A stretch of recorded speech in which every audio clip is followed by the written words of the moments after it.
Al Rey de Reyes y Señor de Señores, al que vive por siempre, al Eterno, el que nunca ha dejado de ser. Dios continúe bendiciendo su iglesia, a mis hermanos en esta mañana, a cada uno de nosotros, los cuales nos reunimos en los diferentes lugares. Y usted que de pronto está viendo esta transmisión en directo, allí donde se encuentra, sabemos que el nombre de nuestro Señor poderoso es, como oraba mi esposa, para hacer ese milagro, esa sanidad, ese prodigio, para dar respuesta conforme el propósito de Dios en su vida y por lo cual lo quiere llevar y hasta donde quiere que tú llegues es por la gracia de Él. Retomo ese versículo que leía mi esposa en Salmo 9, verso 10, donde dice: en ti confiarán los que conocen tu nombre. Por eso es que hoy la iglesia de Jesucristo nos reunimos para adorar y glorificar el nombre del Señor. Porque cuando nos reunimos como iglesia es porque estamos confiando en ese Dios todopoderoso. No quiere decir que no vengan debilidades a nuestra vida. No quiere decir que no vengan enfermedades, no quiere decir que no venga escasez, no quiere decir que no venga tristeza, que no venga dolor. Todo eso viene. Lo que no es normal sobre todas esas cosas es que nos dominen a nosotros. Porque en el Señor confiamos de que Él es nuestro ayudador, que Él es nuestro sanador y que nuestro socorro viene de Jehová de los ejércitos. Con esa corta introducción, el Señor me ha llevado en esta mañana a titular esta serie, por decirlo así de una manera, es un mensaje de vida de iglesia. Un mensaje de vida de iglesia. De pronto me preguntará: ¿y por qué no un mensaje de vida para la iglesia? No, porque es que el mensaje de vida es Cristo que vive en usted, es el Espíritu Santo que vive en usted, y usted y yo debemos dar ese mensaje de vida. Por eso lo he titulado: es un mensaje de vida de iglesia. Miramos que nos podemos preguntar por qué el título de un mensaje de vida. Porque el mensaje de vida de iglesia, de nosotros, como los que nacemos de nuevo, hemos nacido de nuevo, los que van a nacer, los que están naciendo de nuevo, este mensaje debe manifestarse en nuestra vida. Porque este mensaje que nosotros damos para cada lector, oidor de la Sagrada Escritura, que conforma la iglesia, aleluya, donde quiera que usted y yo nos encontremos, debemos estar siendo constantes en ese mensaje de vida. ¿Por qué? Porque ese mensaje de vida, nos dicen las Escrituras, que no proceden de la voluntad humana. Eso no procede de nosotros, eso procede de la vida que es Jesucristo. Majestuoso su nombre es Jesucristo, que es el camino, que es la verdad y que es la vida. Por eso estas mismas Escrituras nos muestran la operación de la vida divina de Cristo en nosotros, ejercida sobre todo aquel ser humano que cree y que confiará en el nombre majestuoso de Jesucristo. ¿Por qué digo esto? Porque en la segunda epístola del apóstol Pedro, capítulo 1, verso 21, dice lo siguiente: porque nunca la profecía fue traída por voluntad humana, sino que los santos hombres de Dios hablaron siendo inspirados por el Espíritu Santo. ¿Por qué traje este versículo a colación? Porque cuando usted y yo nacemos de nuevo en Cristo, la vida suya y mi vida, la vida mía, debe ser ese mensaje profético de un Dios vivo y real, que Él es y el que permanece para siempre. Podemos ustedes y yo tener la seguridad que Dios es el que nos da el mensaje de vida a través de las Escrituras. Por eso cada predicador, cada obrero, cada el que expone la palabra de Dios, nos dicen que escudriñemos las Escrituras, porque en ella os parece que hallaréis la vida eterna. ya que las escrituras tienen el mensaje que está custodiado por el Espíritu Santo de Dios. Este mensaje, esta palabra, esta Biblia, cuando usted y yo hemos nacido de nuevo y hacemos realidad este mensaje de vida, debemos escudriñarla, y ella nos dicen y nos cuentan que cada uno de nosotros somos llamados a hacer esas cartas leídas que habla el apóstol Pablo. Miramos algo que en este orden de lo que he estado expresando, veremos el mensaje que Dios por su gracia y amor tiene para cada uno de nosotros, para usted y para mí, para que usted y yo tengamos esa vida, ese disfrute de la vida del Espíritu Santo de Dios. Y de pronto me va a escuchar recalcando siempre ese mensaje de vida, porque es que ese mensaje de vida que es Cristo mismo se ha opacado dentro de las congregaciones, se ha opacado en la misma vida como individuo, y no se está manifestando claramente el mensaje de vida. Y como vamos a ver en esta mañana, en un punto solamente particular entre como comunidad, cómo hemos errado y fallado manifestando ese mensaje de vida que Dios quiere que usted y yo manifestemos, valga la redundancia,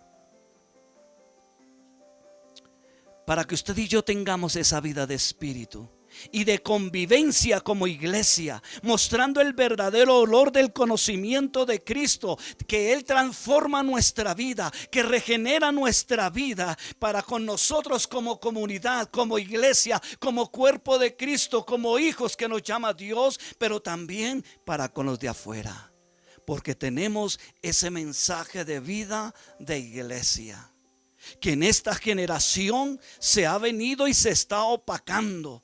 Se está viendo no a través de la transparencia, sino entre un vidrio oscuro que no deja ver con claridad qué es una vida de iglesia. ¿Cuál es el mensaje de iglesia? Entonces, en este orden de ideas, miremos cuál es el mensaje que hoy Dios coloca para nuestra vida. Les dije que el título en general es un mensaje de vida de iglesia, y como un subtítulo le tengo mi comunión como creyente. Mi comunión como creyente. Y para eso vamos a ir a primera epístola del apóstol Juan, capítulo 1, y vamos a leer ese capítulo para entrar más en texto y contexto, para entender qué es lo que Dios nos quiere hablar, como me ha hablado y me quiere volver a hablar a mí, para que ustedes reciban ese mensaje de vida. Perdón. Dice la escritura, con la autoridad del que la inspiró, que fue el Espíritu Santo, y dice: lo que era desde el principio, lo que hemos oído, lo que hemos visto con nuestros ojos, lo que hemos contemplado y palparon nuestras manos tocante al verbo de vida, porque la vida fue manifestada y la hemos visto y testificamos y os anunciamos la vida eterna, la cual estaba con el Padre y se nos manifestó.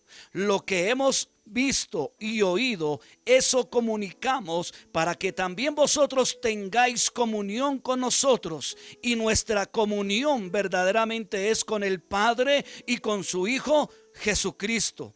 Estas cosas os escribimos para que vuestro gozo ¿qué? Sea cumplido. Verso 5. Este es el mensaje que hemos oído de él y os anunciamos: Dios es luz y no hay ningunas tinieblas en él. Si decimos que tenemos comunión con él y andamos en tinieblas, mentimos y no practicamos la verdad. Pero si andamos en luz como él está en luz, tenemos comunión unos con otros. ¿Tenemos qué? Comunión unos con otros, y la sangre de Jesucristo, su Hijo, nos limpia de todo pecado. Si decimos que no tenemos pecado, nos engañamos a nosotros mismos, y la verdad no está en nosotros. Si confesamos nuestros pecados, Él es fiel y justo para perdonar nuestros pecados y limpiarnos ¿de qué? De toda maldad. Si decimos que no hemos pecado, le hacemos a Él mentiroso y su palabra no está en nosotros. Miremos que todo el texto y el contexto de este capítulo está hablando ¿de qué? De la comunión como creyente. De esa comunión que yo tengo con el Padre por medio de la fe en Jesucristo, y con la fortaleza y la guianza de su Santo Espíritu puedo tener. Si tengo esa comunión con Él, entonces esa vida, ese mensaje de vida, de iglesia, de hijo, como individuo, como cristiano, como creyente, se manifestará para la comunidad donde nos encontremos, donde nos reunimos y aún donde laboramos, trabajamos, donde estemos, porque es la vida de Dios en nosotros. Pero en esta mañana fui movido en este estudio a ir al verso 5 de una vez del primera de Juan capítulo 1. Y dice el verso: este es el mensaje que hemos oído de Él y os anunciamos: Dios es luz y no hay ninguna tinieblas en Él. Desde el comienzo de esta epístola, Juan ha estado mostrándonos quién es la palabra de vida. ¿Y quién es esa palabra de vida? Cristo. El verbo se hizo carne. El Dios grande y poderoso se hizo carne. Y Juan nos dice cuál es esa palabra de vida. ¿Por qué es esa palabra de vida? Porque Dios mismo a través de toda la escritura nos dice que nuestro corazón debe vivir es Jesucristo. Óigalo bien, no es que Jesucristo con su Espíritu Santo, esa deidad divina preciosa, venga y me inhiba, o sea, me vuelva como un robot, no, sino que Él viene y empieza a formarse ese carácter en mi vida, en mi espíritu, en mi alma, y empiezo a tomar la imagen de Jesús, no la física, sino de la espiritual, de la cual actúa como actuó Jesús aquí en la tierra, y nos dice cómo debe ser mi actuar para con mi hermano que está más cerca. Aquí Juan está hablando a los creyentes. Aquí Juan le está hablando a una iglesia creyente. No le está hablando a personas no creyentes. Le está hablando a una iglesia que ha conocido de Jesucristo. Y nos lleva a una exhortación de la cual hoy se está perdiendo esa visión, esa imagen de Jesús, ese mensaje de vida que Dios quiere que usted y yo transmitamos.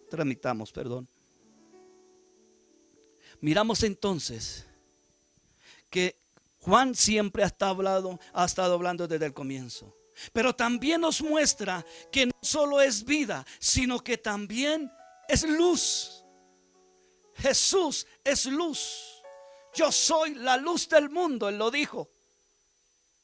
Y Jehová Dios, a través de los que inspiró de esos escritores, allí el salmista en el Salmo 119, 105 dice: lámpara es a mis pies tu palabra y lumbrera mi camino. ¿Por qué? Porque esta palabra habla desde Génesis hasta Apocalipsis 22 de Jesucristo, que es la luz del mundo, la luz de nuestra vida, la luz de nuestro entendimiento, de cómo debe ser mi comunión con Él y para con mi hermano y los de fuera. Y este mensaje, aleluya, no procede de otras personas o de hombres que de pronto, como muchos dicen, eso fue que lo escribieron hombres. Sí, amén, pero fueron inspirados por el Espíritu Santo de Dios. Por eso Pedro nos dice: porque nunca la profecía fue traída por voluntad humana, sino fue por la mente de Cristo, el pensamiento de Cristo puesto en la mente del hombre que Dios escogió para manifestar su mensaje de vida. Aleluya. Me gozo y mi corazón rebosa de alegría, pero también se contrita y se humilla delante de la presencia de Dios, porque muchas veces con vergüenza lo digo, no he actuado como ese mensaje de vida que Dios quiere que manifestemos. Y este mensaje es verdadero porque Dios mismo nos lo anuncia. nos lo ha anunciado. Ha venido de generación en generación anunciando ese mensaje de vida.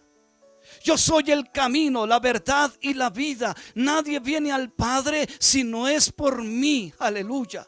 Él es el puente, Él es la escalera de Jacob. Él es el velo que se rasgó y dio apertura para que usted y yo hoy tengamos el deleite, el disfrute, y fuimos dignificados por la sangre del Cordero para que usted y yo hoy podamos tener y llevar ese mensaje de vida. Debemos de ser como esos incensarios que se presentaban diariamente allí en el tabernáculo, donde se quemaba incienso de especies aromáticas, donde nunca se apagaba el fuego en el candelero, sino que se mantenía vivo el fuego del Espíritu de Dios. Asimismo debe mantenerse vivo ese fuego del Espíritu de vida, de ese mensaje de vida, para que usted y yo tengamos y conozcamos que Jesús es el Señor.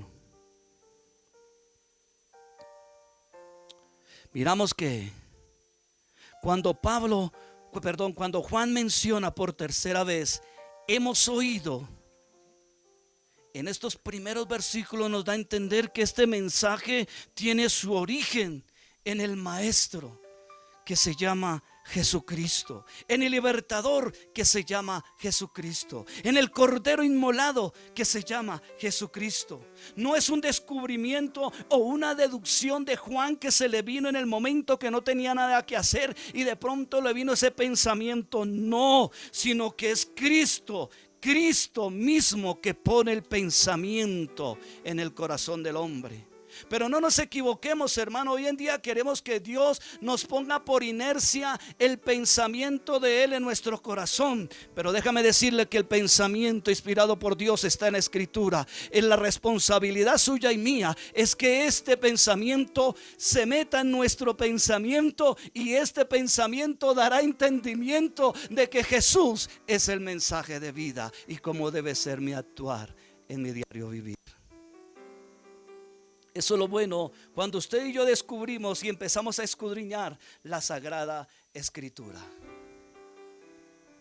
En otras palabras, para poderlo expresar en esta mañana, Juan nos está diciendo que lo que el Maestro les comunicó a él y a los discípulos cuando el Maestro estuvo aquí en la tierra, esto es lo que nosotros hoy debemos predicar, que son las Escrituras. Así como Jesús estuvo con los apóstoles y estuvo con Juan allí y les transmitió este mensaje de vida, asimismo el Espíritu Santo, que fue el que inspiró esta palabra, nos enseña hoy que debemos transmitir ese mensaje, que debemos predicar ese mensaje, no solo de palabras, sino de acciones. De hecho, Santiago dice que no seamos oidores olvidadizos, sino hacedores de esa palabra de vida.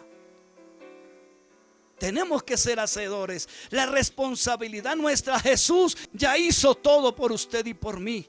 Pero usted y yo, Él nos ha demandado una responsabilidad, como cuando se la dio a Adán y Eva en el Edén. Ciertamente pueden comer de todo el árbol, pero menos de de la ciencia del bien y del mal no podéis comer. La responsabilidad era dejar ese árbol a un lado y comer todo el disfrute. Del 99.99% podían disfrutar del huerto del Edén, pero ese 0,0,1 deberían dejarlo quieto. Asimismo, Dios hoy nos dice a nosotros que debemos de realmente tener esa vida de mensaje, o ese mensaje de vida para los que nos oyen, nos vean y nos crean. Como dice Caracol, nos oyen, nos ven y nos creen.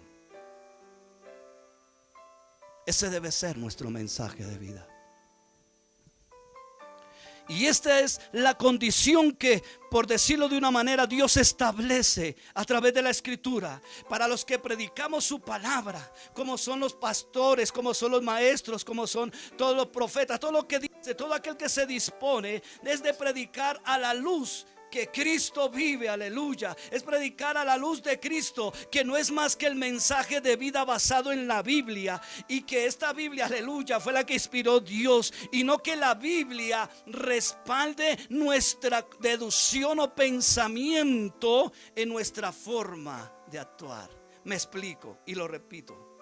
Es decir, que usted y yo debemos predicar la palabra de Dios, exponer la palabra de Dios basados en la Biblia. O sea, el mensaje de hoy debe estar basado en la Escritura. Óigalo bien. Y no que la Biblia respalde lo que yo quiera decir o lo que quiera enfocar. No, esa no es la manera de predicar el Evangelio ni de mostrar el Evangelio.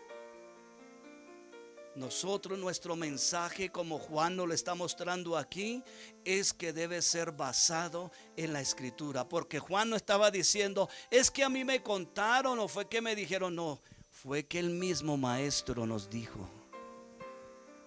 Y usted de pronto resulte con una pregunta, y bueno, ¿y a nosotros el maestro cómo nos dice? Porque el Espíritu Santo que ha custodiado este mensaje, si usted y yo somos responsables y lo estudiamos juiciosamente, acuciosamente, guiados por el Espíritu Santo, cuando le digo que estudiar, no quiere decir que se meta 8, 10, 11 horas en un instituto o lo que sea. No estoy diciendo, es bueno, si lo puede hacer, gloria a Dios. Pero lo que Dios nos dice es que juiciosamente usted y yo debemos dedicar buen tiempo para leer esta Escritura y recibir ese mensaje que está establecido. Y cuando digo recibir ese mensaje, no es que Dios me vaya a dar otro mensaje, sino que de tanto leer y escudriñar la Escritura se despierta mi entendimiento y comprendo el mensaje que Dios dejó establecido en esta Escritura para que yo sea ese mensaje de vida. Juan nos habla en el verso 3 de esta epístola sobre la comunión. Mire lo que dice el verso 3. Lo que hemos visto y oído, lo que les decía hace un momento, eso os anunciamos para que también vosotros tengáis comunión con nosotros. Y nuestra comunión verdaderamente es con el Padre y con su Hijo Jesucristo. Por eso lo que le decía, mi mensaje o el mensaje del predicador no debe ser basado en lo que yo pienso o creo o lo que yo adecuo. No, porque aquí mismo Dios a través de Juan nos está diciendo, lo voy a parafrasear, lo que tú has oído, visto y oído de mí, eso anuncia, para que también otros tengan comunión con nosotros. Y nuestra comunión sea verdaderamente con esos, con el Padre y con su Hijo Jesucristo. Pero no solamente debe ser de una verborrea de excelencia del léxico, sino de vida hecha realidad en nosotros. Porque hoy en día podemos predicar un mensaje y podemos dar un discurso sobrenatural, por decirlo de alguna manera. Pero ¿qué de lo que yo estoy haciendo que ese mensaje sea real en mi vida? Este versículo nos habla que Juan dijo lo que hemos visto y oído. Juan no dijo fue lo que me contaron de Jesús, fue lo que dijeron aquellos de Jesús, no, sino lo que he visto y he oído. Y usted y yo hoy podemos ver a través de la Escritura, oír a través de la Escritura lo que Jesús es y quiere que usted y yo seamos ese mensaje de vida. Como en días pasados decía, nosotros somos esos heraldos, esos mensajeros del reino de Dios. Por eso Él dice que somos su iglesia, su amada. Y el esposo, cuando ama a su esposa y es responsable, la viste elegantemente, hace que se ponga de sus adornos para que cuando salga con él sea admirada, no codiciada, admirada de ver de que hay un varón que le está respaldando, le está adornando y que está orgulloso de ella, porque sencillamente es una mujer virtuosa al lado de su vida. Aleluya. Eso es lo que Dios hace con nosotros como iglesia, como su desposada. Él nos viste de la hermosura, Él nos viste de los adornos, Él nos viste de los dones, Él nos viste de los talentos, Él nos viste de los galardones, para que usted y yo mostremos ese mensaje de vida, que hay un Jesucristo que es vivo y real y que quiere que el pueblo de Él manifieste el olor de su conocimiento, para aquellos que vengan y vean que sí hay unanimidad, que sí hay el verdadero amor dentro de su iglesia. Y por eso en la iglesia primitiva era que anhelaban y se añadían esos 5,000, esos 3,000, porque el Espíritu Santo los añadía, pero veían que en esos hombres y mujeres había una realidad de vida. No era igual que la corriente de los otros, era una vida diferente, y movidos por el Espíritu Santo decían: yo quiero lo que Él tiene. Aleluya. Eso es lo que la humanidad debe anhelar de nosotros, la vida de Cristo, ese mensaje de vida. Qué tremendo. Miramos entonces que Juan sigue señalando y que Juan sigue confrontándonos.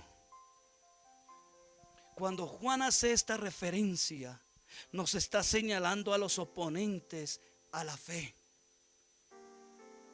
a esos oponentes a la fe en Cristo, quienes son movidos por su carnalidad y pensamiento diabólico. Enseñan a vivir y llevar una vida contraria a lo que Dios nos enseña en las Sagradas Escrituras. Porque hoy en día hay en diferentes lugares, y pido a Dios que en esta iglesia nos ayude a no cometer esos errores. No quiero decir que son condenables, pero cuando Dios nos confronta con su palabra, es que quiere que corrijamos nuestro camino.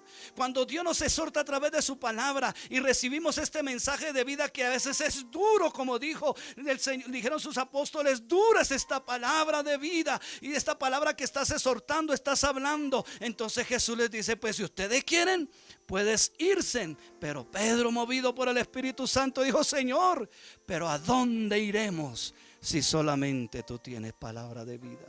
¿Sabe por qué se hacía duro y difícil ese mensaje? Y hoy día lo mismo, es porque ataca nuestro orgullo, ataca nuestras emociones, nuestras ambiciones, nuestros sentimientos. La palabra, el mensaje de vida, ataca la forma tradicional, humana y pecaminosa que traíamos o que quiere sobresalir nuevamente en nosotros. Por eso se dice que es duro el mensaje. Pero cuando usted y yo estamos viviendo y queremos agradar a nuestro Dios, aunque duela, decimos: Señor, gracias porque me estás corrigiendo y tú quieres excelencia en mi vida. Por eso Pablo le decía a Timoteo: procura presentarte como obrero aprobado, sin que nadie tenga que censurarte, nadie te señale ni te critique, sino que tu mensaje, tu palabra que hablas, esa palabra que es la de Cristo, sea la que dé testimonio de ti. Qué tremendo. Pero miramos algo, que los oponentes aún están entre nosotros mismos, pero eso lo vamos a ver más adelante. Y estos oponentes basaban sus enseñanzas en doctrinas distorsionadas y mentirosas, contrarias a la verdad, para que el gozo de Cristo que Él nos brinda no sea cumplido en nosotros.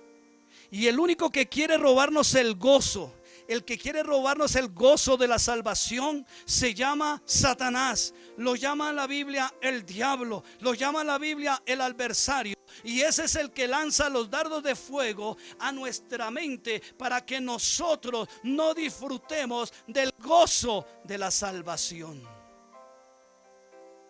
¿Qué es el gozo maravilloso que Dios nos está brindando de esa salvación y comunión como iglesia? Eso es lo que el diablo quiere robarnos. Debemos recordar que como individuos podemos ser también falsarios, oponentes, que podemos afirmar que tenemos comunión con Dios y vivir una vida contraria a la que Dios demanda. Eso es triste.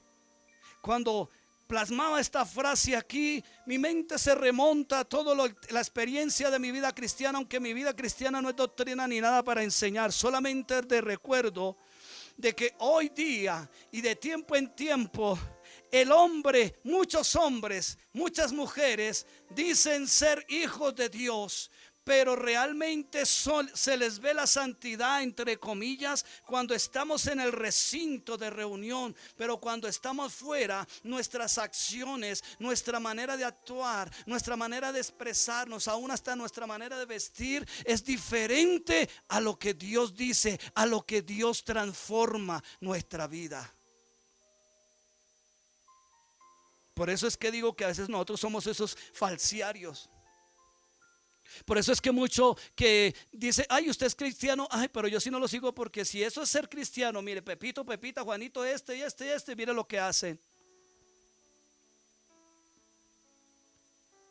Entonces, debemos recordar que como individuos podemos ser también esas personas que estemos negando lo que Dios dice en su palabra. Miremos cómo Dios nos confronta con Juan en el versículo 9 del capítulo 2 de Primera de Juan. Ahí mismo donde estamos en Primera de Juan capítulo 2 verso 9, mire lo que dice: el que dice que está en la luz y aborrece a su hermano, ¿está qué? Todavía en tinieblas. Wow. Cuando miraba esto dije, Señor, por eso al comienzo les dije, este mensaje no es para no creyentes, es para la iglesia. Porque Juan le escribió a la iglesia. Y en Apocalipsis le habla a las 7 iglesias, a las 7 iglesias locales. Y aquí es un mensaje a la iglesia querida y a la iglesia general, como un solo cuerpo. Por eso dice, el que dice que está en luz y aborrece a su hermano, está todavía en tinieblas. No perdamos de vista algo, que Juan nos está dando testimonio de lo que vio y oyó del Señor Jesucristo. Por eso es que él recita o plasma este versículo, porque en Primera de Juan 2:7 dice, hermanos, no os escribo un mandamiento nuevo, sino el mandamiento antiguo que habéis tenido desde el principio. Y este mandamiento antiguo es la palabra que habéis oído desde el principio. Y este mandamiento antiguo es de amarse los unos a los otros, que mismo Jesús le refirió a los discípulos, a su iglesia, ese cuerpo de liderazgo que estaba formando. En el Evangelio de Juan, capítulo 13, verso 34 dice, un mandamiento nuevo os doy, que os améis unos a otros, como yo os he amado, que también que os améis unos a otros. Aleluya.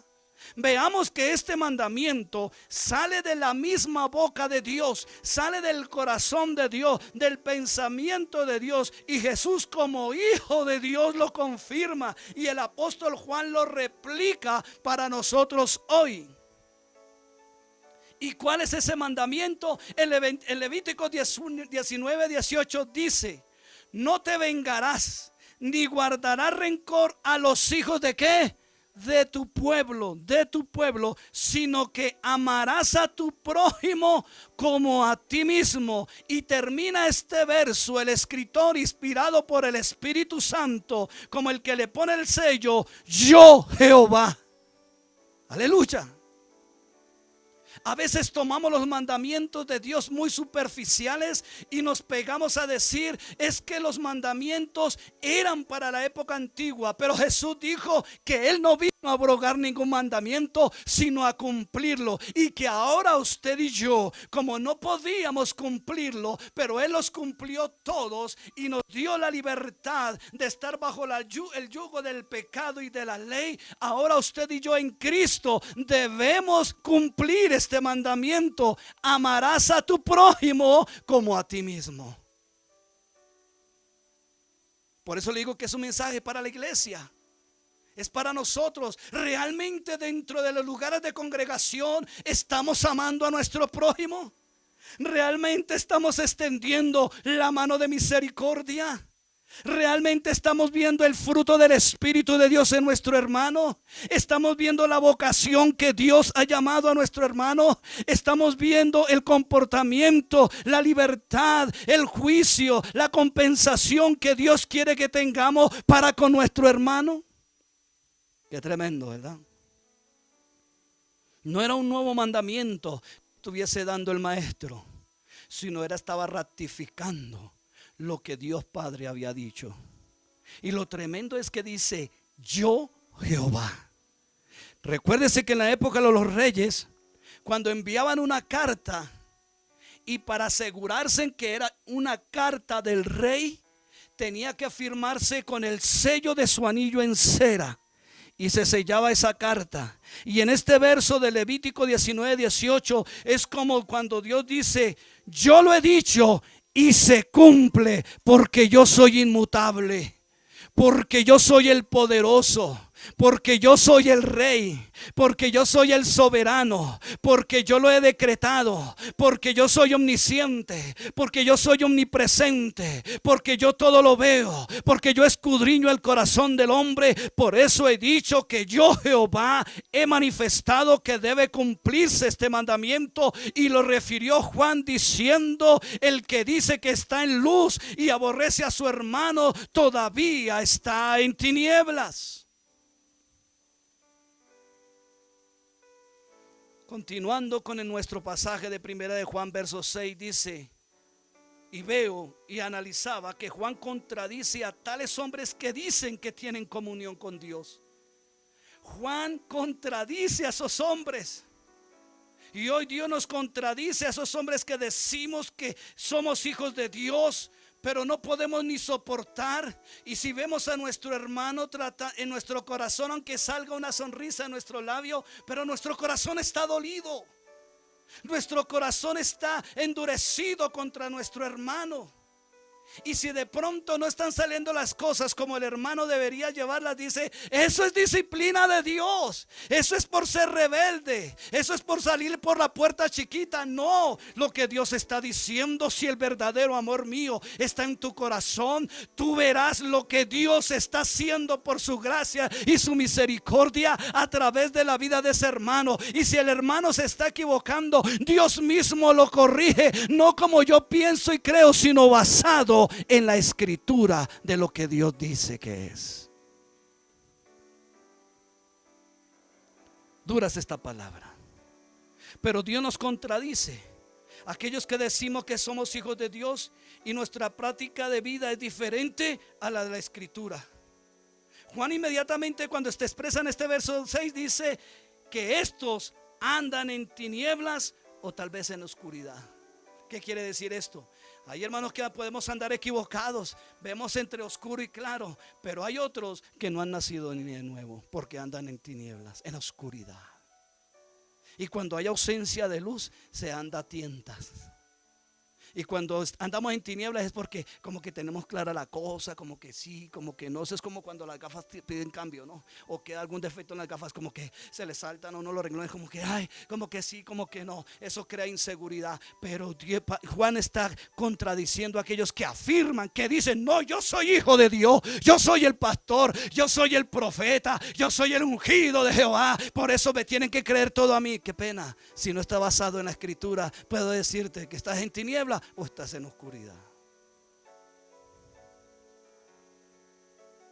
Juan utiliza el verbo andar en el griego de una forma semético, que en este contexto quiere decir, o es decir, sin posibilidad de separación ni distinción. O sea, que si yo ando en la luz, yo no tengo posibilidad de andar separado de esa luz o hacer distinción dentro de esa luz. No, sencillamente debo andar en la luz, como dice su palabra.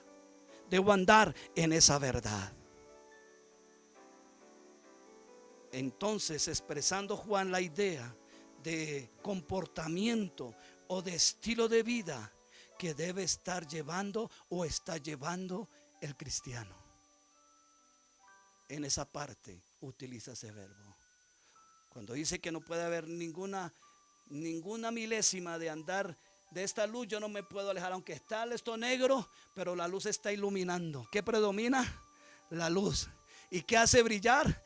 El negro. O sea que la luz es la que me muestra cómo es que estoy caminando, cómo es que estoy andando, cómo es que estoy viviendo. Eso es lo que muestra la palabra de Dios. Y Dios quiere en este tiempo que su iglesia ande en esa luz. No andemos en esas aguas tibias, porque la Biblia dice que el tibio lo vomitará de su boca. Aquel que anda así como entre oscuro y claro, quiere decir que no hay firmeza en su corazón. Quiere decir que es como los hermanos que habla en Corintio, son carnales, o quiere decir que no han nacido de nuevo y son anticristo, son anticristianos enviados por sus emociones y su religiosidad. Porque hoy en día muchos lugares está yendo, decía Juan Manuel Vaz, decía, hoy muchas iglesias grandes hay donde hay harta gente, pero poco creyente. Y lo que Dios quiere es harto creyente y poca gente. ¿Por qué? Porque mismo Jesús nos dice que la comunión de Dios demanda un estilo de vida que solo Él ha establecido cómo debe ser ese estilo de vida para que caminemos en esta tierra con Él.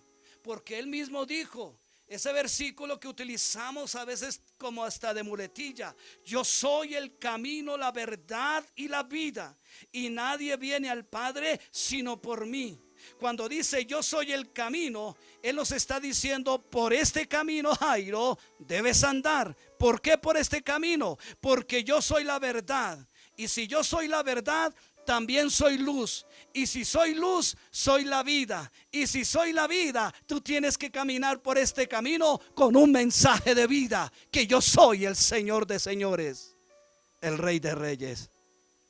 Y que nadie, absolutamente nadie puede caminar este camino por sí solo. Nadie puede caminar y depender en este camino por sí solo, por su inteligencia, por su dinero, por su poder, por sus fuerzas. No, por su sabiduría, no, sino es por el camino que es mismo Jesús, que nos lleva al Dios Padre eterno, para que estemos juntamente con Él al otro lado de la eternidad.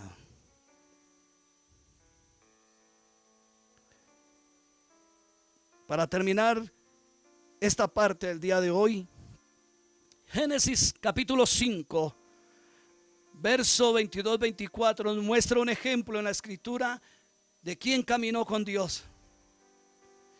Y Génesis 5:22 dice: y caminó Enoc con Dios después que engendró a Matusalén 300 años y engendró hijos e hijas.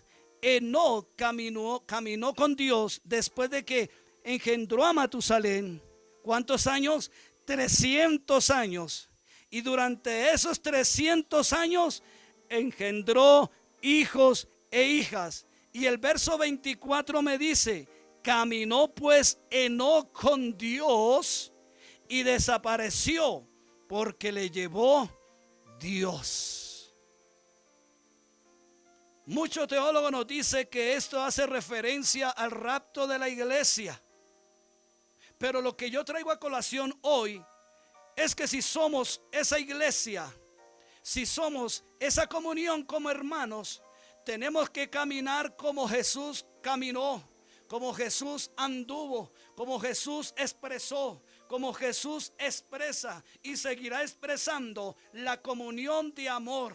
La comunión de amar a mi hermano con todos sus defectos, con todos sus errores. Pero nosotros que somos espirituales, dice Pablo, debemos restaurar en amor con su palabra. No como yo pienso, no como yo creo. No es que a mí me parece que las cosas son así, no. Como dice su palabra. Porque hoy muchos ven pasar necesidad a su hermano y cierran sus ojos, cierran sus oídos, le ponen cremallera a sus bolsillos, a sus ofrendas, para no participar con su hermano cuando hay necesidad. Porque hay excusas. Como hombres decimos, yo no le puedo solucionar a mi hermano con lo que le vaya a dar, no le puedo solucionar su problema. No, correcto, amén. Pero Dios en ese momento, con lo que Dios te dé, puede dar un alivio a esa tormenta que está viviendo su hermano. Que eso es lo que se ha perdido hoy.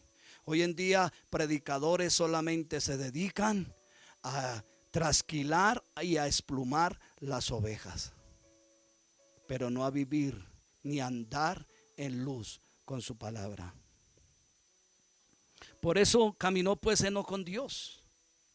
Y dice que desapareció porque le llevó Dios. ¿Qué era caminar de Enoc con Dios? Hacía en ese tiempo lo que Dios había demandado que el ser humano debía hacer. Presentar sacrificios, ofrendas y vivir lo más posible en rectitud delante de la presencia de Dios. Este debe ser nuestro entendimiento, que en Dios no hay ninguna tiniebla. Inclinemos nuestro rostro. Padre, yo te doy gracias por tu amor, por tu bondad y por permitirme expresar tu palabra, Señor. Y te pido, amado Cristo, que perdones mi vida porque he fallado en esta área de amar a mi hermano. Pero por tu gracia y tu amor, tú nos confrontas para que enderezcamos nuestro camino y empecemos a andar en ese camino de luz, de verdad, amando, mostrando ese mensaje de vida, amando a mi hermano, por lo más difícil que parezca. Y que aún, Señor, yo pueda compartir lo poco, lo mucho, lo bastante, lo sobreabundante con mi hermano. No porque tenga solamente, Señor, la misericordia o la bondad o la compasión, sino porque el amor que tú manifiestas a través de mi vida se manifiesta en mis acciones. Porque estas son las obras que tú preparaste de antemano para que nosotros como iglesia caminemos en ella. Padre, perdónanos en lo que hemos fallado y ayúdanos a caminar en la luz. Ayúdanos a caminar en la comunión contigo, Padre. Yo quiero darte gracias por este privilegio. Esta palabra ha sido cincel y martillo para mi corazón, como sé que quizás para muchos de los que oirán o los que están en directo, Señor. Y sé que verán este video los que tú quieres que lo vean. Serán atraídos por tu Espíritu, Señor. Y gracias por hacernos dignos de ser llamados tu iglesia. En el nombre de Jesús. Amén y amén. Dios le bendiga, amada iglesia. Dios le guarde a usted, amigo y amiga que nos ve y nos escucha, y parte de la iglesia que nos ve también por este medio. Dios le bendiga y nos veremos el martes 7:30 en nuestro culto de oración, y de lunes a viernes nuestro mensaje matutino, nuestra reflexión diaria de 5 minuticos. A veces se nos van 5 y medio, 6 minutos máximo se va, pero